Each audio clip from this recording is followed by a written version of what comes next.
Hello दोस्तों, welcome to selection वाला। मैं विकास आप सभी के लिए एक बहुत ही इंपॉर्टेंट वीडियो लेकर के आया हूं, क्योंकि आप यहां पे देख रहे हैं कि स्कैम के बारे में। रेलवे के ऐसा कोई भी एग्जाम नहीं हो जिसमें जो है स्कैम आपको देखने को नहीं मिले।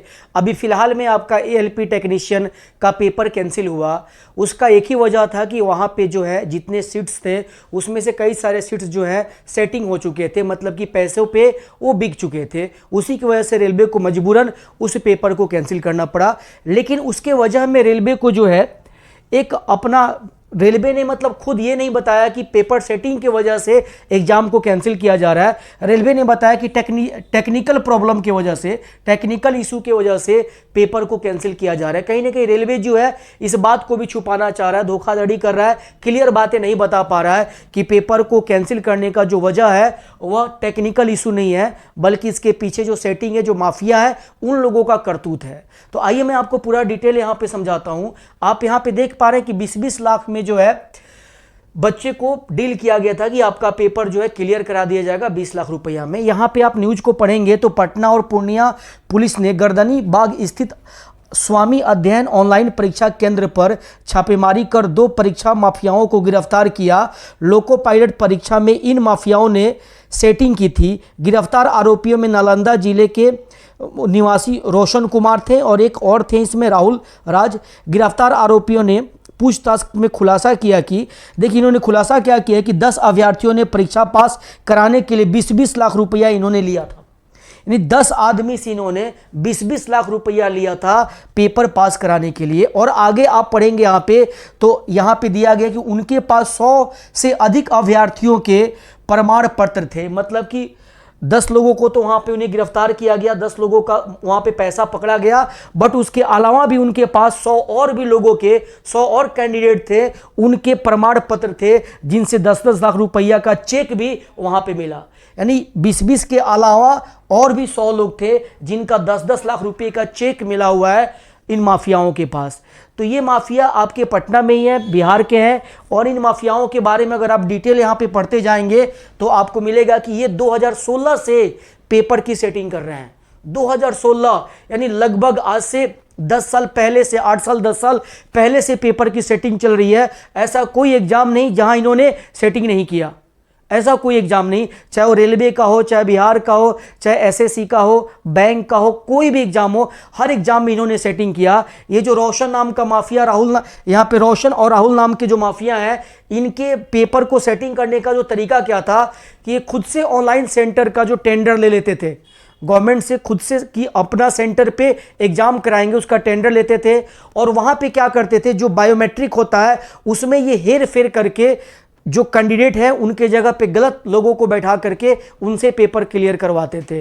यानी आपके बगल में मान लीजिए कोई बच्चा पेपर दे रहा है, ऐसा नहीं कोई जेन्युइन बच्चा है वह पेपर देने आया, हो सकता है कि वो किसी डमी बच्चे का, नहीं किसी दूसरे बच्चे का बैठ करके पेपर दे रहा है। इस लेवल तक की धांधली यहाँ पे देखने को मिली है। मतलब पूरा का पूरा एकदम जो संस्थापक है उस सेंटर का, जो मालिक है, वही पेपर को सेटिंग कर रहा है। और ये 2016 से बीच बीच में 2-3 बार ये पकड़े गए तो इनका सेंटर कैंसिल किया गया। फिर क्या हुआ कि पैसे उसे के सहारे या जिस भी तरह से ये फिर दूसरा सेंटर ओपन कर दिए। मतलब एक जगह ये पकड़े गए, फिर कुछ दिनों के बाद इन्होंने दूसरा सेंटर ओपन कर दिया और वहां पे फिर सेम यही काम शुरू कर दिए, बायोमेट्रिक में छेड़छाड़ करके गलत बच्चों को बैठा करके पेपर दिलवा करके और बच्चों को एग्जाम में सेटिंग से सिलेक्शन दिलवाना। और एक बच्चे से 20-20 लाख रुपया लेकर के सेटिंग करवाते थे। और बाद में देखिए इनका लेवल देखिए कि जैसे कि इनका जो है पकड़ा गया और पकड़ने के बाद इन्होंने फिर से क्या किया, सेंटर ओपन किया। मतलब पता नहीं गवर्नमेंट कहाँ पे सोई हुई है, रेलवे कहाँ पे सोया हुआ है, बोर्ड कहाँ पे सोए हुए हैं कि इन्हें ये नहीं पता है कि जो आदमी पिछली 1 साल पहले पकड़ा गया था उनके नाम पे फिर से सेंटर अलॉट करने की क्या ही जरूरत है। तो मेरे भाई इससे ये बात पता चलती है कि मतलब कहीं ना कहीं ये हो सकता है कि ये इतने समझदार नहीं है, या फिर हो सकता है कि सभी ऊपर से नीचे तक मिले हुए हैं। तभी तो मान लीजिए कि आप किसी को पकड़ रहे हैं किसी स्कैम में, अब वही आदमी फिर से वही काम 1 साल बाद शुरू कर देता है, तो इसका मतलब क्या है कि उसको बचाने वाले बहुत लोग हैं। तो एक तरह से जो भ्रष्टाचार है वो पूरी तरह से मतलब घुस चुका है सिस्टम में। अब इससे बचने के लिए मेरे भाई आपके पास एक ही उपाय है कि आप हर जगह सोशल मीडिया पे ऐसे ऐसे न्यूज़ों को प्रमोट करें, लोगों तक पहुंचाएं, शेयर करें। जो आप गलत गलत न्यूज़ों को देखते हैं, रील्स को देखते हैं, गलत गलत सेलिब्रिटी के न्यूज़, क्रिकेट के न्यूज़, क्या क्या आप देखते हैं और उन्हें आप शेयर करते हैं, वैसे न्यूज़ को मत शेयर कीजिए यहाँ पे, क्योंकि ये सिस्टम में ही प्रॉब्लम है, सिस्टम ही भ्रष्ट हो चुका है। किसको आप सुधारिएगा? पुलिस कार्रवाई कर रही है, पकड़ के ला के दे रही है, वहीं आदमी फिर 1 साल के बाद फिर दूसरी जगह से सेंटर ओपन करता है। मान लीजिए गया में पकड़ा गया, अब गया वाला बंद कर दिया, आके पटना में ओपन कर लिया, पटना पकड़ा गया, पटना वाला बंद कर दिया, फिर ला के कहीं पे ला करके आप मान लीजिए किसी अदर जगह से खोल दिया उसने। तो वो आदमी अपने काम को बंद नहीं कर रहा है। और ये सेंटर कौन देते हैं? यही लोग देते हैं, जो बोर्ड है, जो रेलवे है, जो एग्जाम को कंडक्ट करवा रही है, वहीं सेंटर को देती है, अलॉट करती है। तो इन्हें पता है ना कि ये आदमी पहले से करप्शन कर चुका है, इसे क्यों देंगे? तो देने का एक ही वजह है कि कोई ना कोई सेटिंग है, और ये सेटिंग नीचे से लेके ऊपर तक है, क्योंकि ये बातें सबको पता है।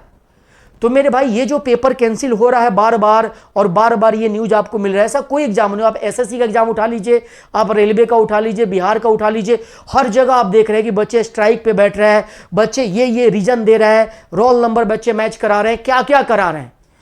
हर जगह सेटिंग आपको दिखाई दे रही है कि हर जगह कुछ ना कुछ सेटिंग है, जिससे कि बच्चों का पेपर सही तरीके से उन तक नहीं हो पा रहा है और गलत बच्चे जो हैं अपना जॉब लेकर के चले जा रहे हैं।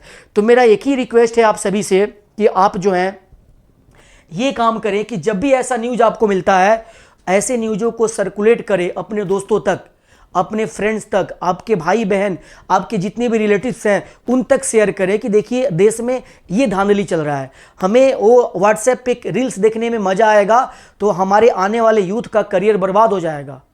आपका बर्बाद होगा, सबसे पहले आपके आने वाला जो जनरेशन है उसके साथ इंसाफ नहीं हो पाएगा, क्योंकि हम मस्त हैं गलत न्यूज़ को देख करके। अभी क्रिकेट चल रहा है, क्रिकेट को देख के पता नहीं क्या हो जा रहा है, इतना मज़ा आ रहा है। ये सारे क्रिकेटर किस तरह के आप देख रहे हैं, क्या क्या प्रमोट कर रहे हैं, किस तरह की गेम को प्रमोट कर रहे हैं, जिस गेम को आप देखेंगे तो बर्बाद हो जाएंगे। वैसे ये लीजेंड क्रिकेट जिसको आप अपना आइडियल मानते हैं, ये मतलब 2 पैसे 4 पैसे के चलते जो है खराब खराब चीज़ों को प्रमोट कर रहे हैं। ये ऐसे न्यूज़ को उठाएंगे? कभी नहीं उठाएंगे। इनको पैसा मिलेगा इससे? नहीं मिलेगा। ये आके आपको जुआ खिलाएंगे, आपको गेम खिलाएंगे, और जिसको आप लेजेंड मानते हैं, जिनको आइडियल मानते हैं, वो आके 2 पैसे के लिए छोटी हरकत करते हैं। तो ये काम हमें खुद करना पड़ेगा, हमें खुद से इन सभी न्यूज़ों को देखना शुरू करना पड़ेगा और अपने लोगों में सर्कुलेट करना होगा, लोगों को मना करना होगा कि आप फालतू के न्यूज़ को ज़्यादा एंजॉय ना करें, अगर देख भी लेते हैं तो आगे शेयर ना करें। काम की न्यूज़ों को अगर आप शेयर करेंगे तो यकीन मानिए कि सोशल मीडिया एक ऐसा पावर आपको दिखाई दे रहा है कि आज के समय में कहीं पे भी करप्शन हो रही है, हर जगह आप अपनी बात पहुंचा सकते हैं। लेकिन दिक्कत क्या है कि हम वो चीज़ देखना नहीं चाहते हैं, सच को देखना नहीं चाहते हैं। हम झूठे एंजॉय में, झूठे मतलब एंजॉय में हम फंस करके छोटी छोटी चीज़ों को देख रहे हैं। क्रिकेट का न्यूज़ हो, किसी नेता का न्यूज़ हो, या किसी भी तरह का फिल्म का न्यूज़ हो, गाना हो, ये सब हम खूब देखते हैं। इससे क्या मिलता है? कुछ नहीं मिलता है। आप 2 घंटे मोबाइल देखते हैं, 2 घंटे के बाद आपको अफसोस होता है कि बेकार में मैंने 2 घंटे अपना टाइम बर्बाद किया। रिग्रेट आपको होता है, बट आप इतना यूज्ड टू हो गए हैं कि फिर से कल वही काम करते हैं, हर 1 घंटे के बाद आप वही काम करते हैं। मेरे भाई आदतों को बदलना पड़ेगा और ऐसी चीज़ों को आपको आगे प्रमोट करना पड़ेगा, नहीं तो हर जगह सेटिंग आपको मिलेगी। और आप देख रहे हैं कि खुलेआम सेटिंग हो रही है। कई सारे लोग इस पर वीडियो बना चुके हैं और बनाना भी चाहिए। ऐसे मुद्दे पर अगर आप वीडियो नहीं बनाते हैं तो यकीन मानिए कि आप अपने देश को कहीं और लेकर के जा रहे हैं।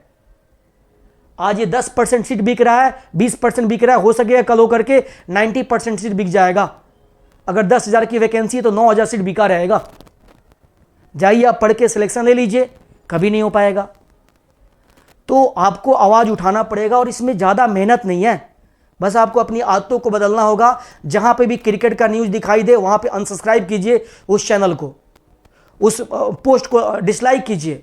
जहाँ पे भी बॉलीवुड का न्यूज़ दिखाई दे उसको डिसलाइक कीजिए। क्या मतलब है? करियर में क्या योगदान दे रहा है वो? क्रिकेट बॉलीवुड क्या योगदान दे रहा है आपके करियर में? वो तो पैसे कमा रहे हैं, उनका जीवन देखिए, कई जन्म हम ले लेंगे, उनके जीवन के आसपास नहीं पहुंच पाएंगे, अलग लेवल का जीवन है उनका, और हम उनके जीवन को देख करके उन्हीं को आगे बढ़ाए जा रहे हैं। और वो कैसा हरकत करते हैं, आके जुआ खेलने के लिए प्रमोट करते हैं आपको। कोई भी एक अच्छा न्यूज लेकर के नहीं आते हैं कि देश को इससे बचाया जाए। आप समझिए, समझना आपको है। अगर मेरी बातें अगर आप समझ पा रहे हैं तो मैं बहुत ही अलग तरह की बातें आपको बता रहा हूं, शायद आप इससे अपने आप को थोड़ा बहुत बदल सकते हैं। और आप नहीं बदलेंगे, यकीन मानिए सब लोग यही काम कर रहे हैं, तो बाद में जाकर के आपको तो दिक्कत हो ही रही है, फिलहाल डायरेक्ट दिक्कत हो रही है आपको। और आने वाला जो आपका जनरेशन है, आपके सामने जो आएंगे लोग, वो लोगों को जो है और ज़्यादा करप्शन का सामना करना पड़ेगा। तो मेरे भाई, मैं आपको यहाँ पे रिक्वेस्ट करूंगा कि ऐसे वीडियो को आप ज़्यादा से ज़्यादा लोगों तक शेयर करें और उन्हें बोले कि प्लीज़ आप इन्हें देखिए और अपने और भी दोस्तों तक शेयर कीजिए, कि ताकि सबको पता चले कि करप्शन किस लेवल तक है। हर जगह आप पोस्ट कीजिए, अपने फेसबुक पे, व्हाट्सएप पे, इंस्टाग्राम पे, जहां भी आप सोशल मीडिया से जुड़े हुए हैं, कि देश में ये चल रहा है और इस पे बातें करना हमारे लिए ज़्यादा जरूरी है। अगर आप इस पे बातें करेंगे, यकीन मानिए आप एक जिम्मेवार नागरिक कहलाएंगे और एक अच्छा काम आपका शुरू होगा। यकीन मानिए बाद में चीज़ें धीरे धीरे बदलेंगी और बिल्कुल बदलेंगी। तो यही मेरा पर्पस था इस वीडियो में आपको बताने का, कि आप जो है देखिए किस लेवल का भ्रष्टाचार है और आपका क्या दायित्व है, आपको खुद उसको निभाना है। फिर मिलते हैं हम लोग अगले वीडियो में। जय हिंद दोस्तों।